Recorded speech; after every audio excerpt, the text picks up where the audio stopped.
All right, let's see what Mr. Raptor thinks of Rise of the Ronin. After playing 5 hours of Rise of the Ronin, 5 hours. Damn. Must be nice.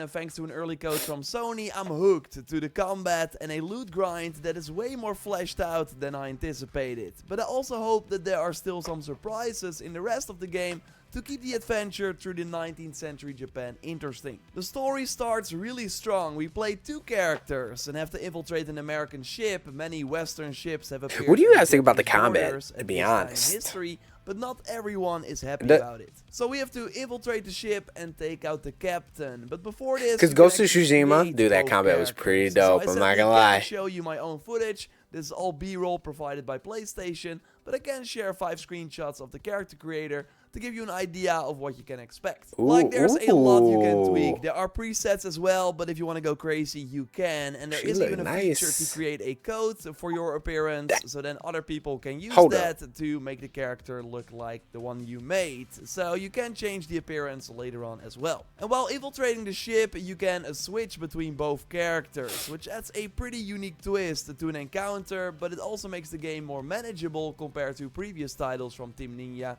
like Wolong and Neo. I know difficulty has been a big question mark for Rise of the Ronin, so I will go more in depth on it a bit later, but know for now that there are many elements that can help you in the still challenging combat. As Blade Twins, you two have a... Yo, if you guys haven't seen that video I posted about the Digital Deluxe Edition, bro, that's probably going to be a must to get. You see that costume you get with it, bro? Yeah, that's the real way of the samurai.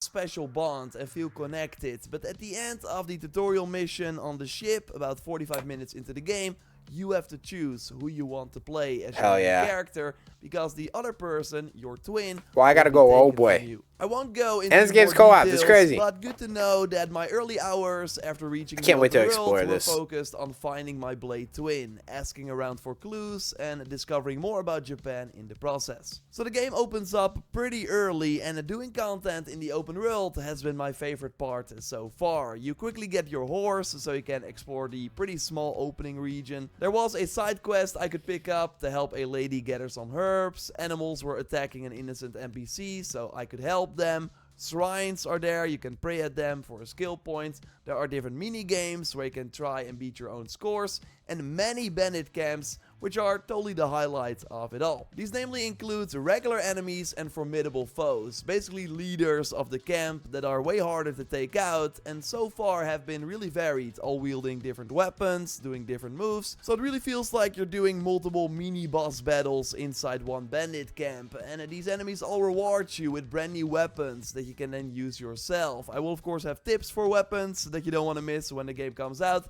so subscribe to not miss those, and if you like the video so far, leaving a like would really help me out. But you will really be showered with loot. I found 200 pieces of equipment in my 5 hours. There are 5 armor piece slots that all come... Yeah, maybe I should be saying that in my videos too, but you know, yeah, whatever.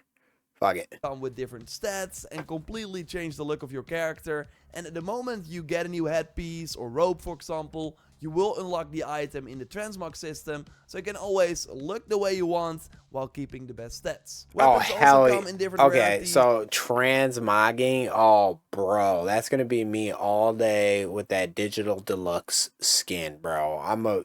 Dude, legit, that's me transmogging. I'm probably gonna look the same way the whole entire game, and I said that, and it's probably gonna be like that for sure. And there are quite some weapon types, all with their own moveset and really brutal finishers. Like, if you dig those from the Assassin's Creed games, then you will be happy with what happens on screen here. There are also vendors where you can get brand new items or from chests. Like, it has been great to constantly find new equipment and switch loadouts, and it all feels really needed to succeed in combat. Because yes, as you expect from a Souls-like, every enemy is dangerous in Rise of the Ronin, so you should never underestimate your opponent and always be on your toes, but it still feels greatly balanced we're gonna be on some toes without being really punishing. And there are many systems in place to make this more approachable versus other games in the genre. So you can, for example, instantly kill enemies. If you notice, that health was kind of ticking down slow when he was slashing them up. Huh, interesting. I wonder how tough the game is. from afar with a headshot of a ranged weapon, or do a one-hit assassination on regular targets, or team up with your companion to instantly assassinate a more powerful enemy. So yeah, stealth is totally an option, and the fact that you often have 1 or 2 AI-controlled party members really helps as well, so the enemies divide their attention, and with you being able to switch between those party members, you can easily create openings to strike. Also, if one party member falls, even if you were controlling them, then you will switch to a different character and can very easily revive them for the cost of 1 health potion. Your health fully regenerates after combat, and if you die, you don't lose any money, only a different currency called karma that next to leveling Okay, so if you die, you don't lose anything, any currency besides karma. up can be used to unlock skill points. And if you die, you still have a way to get that karma back by simply assassinating the target or doing a finishing move. So you don't even have to take the target out that just killed you. So while there are these banners where you can rest up to get your potions back, and this will also respawn the enemies, you can also save your game in other parts of the world. Like Rise of the Ronin really tries to be more forgiving while maintaining a healthy challenge. Like you're still pushed to learn to parry and use the best loadout and abilities against your enemies, but if you fail, the punishment won't be as hard. So I would say the difficulty has been really great so far. Dying is certainly part of the gameplay loop, but that makes finally beating the boss just more exciting. Dying is part of the gameplay loop. Unacceptable. We're not dying around here. We're a real samurai. Huh. Now I was saying, we're probably dying. I swear we're probably dying. So curious how no doubt. Evolves throughout the rest of that the guy game, looked like he'll just kick me with his toe, his pinky toe. Left. Like while the combat has totally been the highlight, the overall structure of Rise of the Ronin leaves much to be desired. So far, the main story missions have not been as exciting as I would like. Sometimes you do get a cool short cutscene, but the rest of the conversations don't look very appealing, and the uninteresting writing is not helping either. And while you notice that this is a PS5 game, thanks to the really fast load times, the solid 60 FPS in the performance mode, and the really great DualSense features, solid 60 other FPS. parts of the game feel very dated. The graphics are the obvious point. It really doesn't look great because of the low quality assets used for the environment. Yeah, I was just about to say that. Like the quality doesn't look as great as like Ghost of Tsushima did. Like that looks amazing. But yeah, this you can tell it's kind of lagging just a little bit. All right, so you know, but I still can't wait to explore.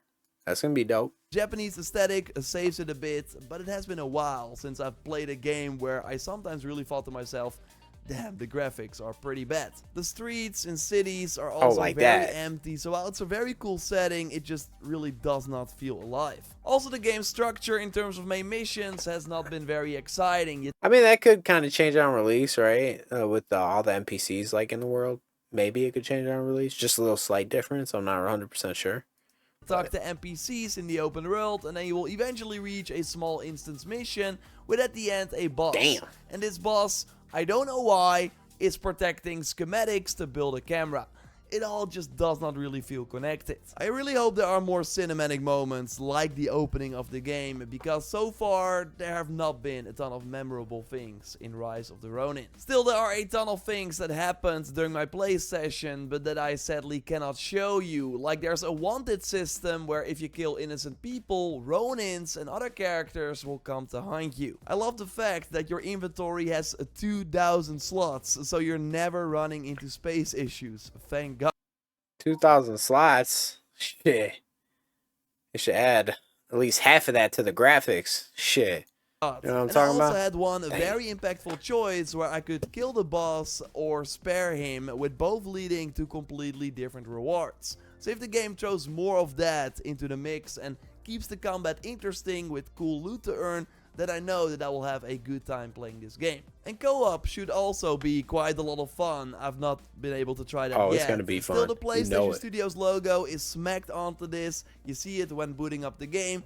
But this is not the quality that you see in a Ghost of Tsushima or other typical Sony first-party title. Like, I still think it will be a very enjoyable time while we wait for the big hitters, but it also does depend on how much you value a great combat system and a loot grind. Yeah, I mean, Team Ninja, they'd be alright with their stuff, man. I mean, they kind of somewhat half-assed Marvel Ultimate Alliance a little bit, but you know, I'm still waiting for that fourth one, so interesting. Over a cinematic story and the game's structure. Got any questions? Drop them down below. I will of course have a full spoiler-free review up on March 21st, so totally subscribe to not miss that, with tips and tricks coming of course as well. A like would be awesome. You can check out a recent video with even more on the game by clicking on the screen, and I will speak to you very soon. Okay. Of the RONIN. So I will go more in depth on it. So yeah, I'm gonna definitely be playing that game, Transmogging, immediately. We'll see how difficult it is. We'll see what's going on. All right, with the actual game when it releases. Yeah. The quality didn't look that great. I get it.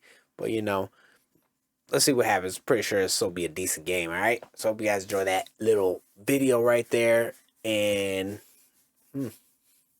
yeah, peace out. Yeah.